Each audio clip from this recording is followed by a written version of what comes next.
Баянгар аймгийн хэмжээнд 2024 оны 1-р жилийн сэргэлтлэг 4-р сарын 17-оноос эхлээд зохион байгуулагдлаа.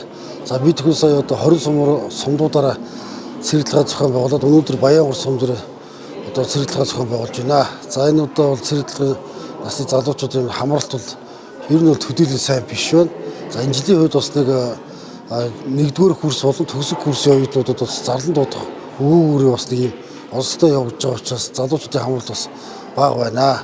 За мөн одоо эрүүл мэндийн хувьд бас одоо залуучууд маань өмнө нь одоо ямар өвчнөр гарч ирсэн тэр өвчнөрөөс эвдүүлэхгүй ирж байгаа асуудлууд одоо маш их байна. Тийм учраас одоо залуучуудаа эрүүл мэндэд анхаарлаа хандуулаач гэж хэлмээр байна.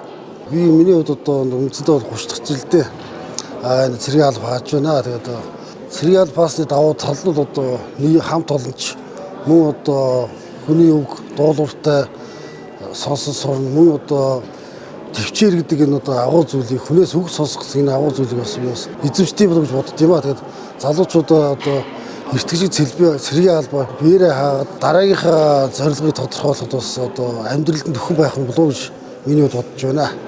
За 2024 оны 1-р жилийн сэргэлтлэг явагдаж байна. За сая бид нар бол ерөөдөө бүх сумаар ороод татлагын үйлдвэр явуулаад ирсэн. Өнөөдөр Баянгар сумыг татж байна. За цэргүүдийн ерөөд дийлэх эрүүл мэндийн шалтгаанаар асгаж байгаа гэдэг нь бас янз бүрийн шалтгаан байна л да.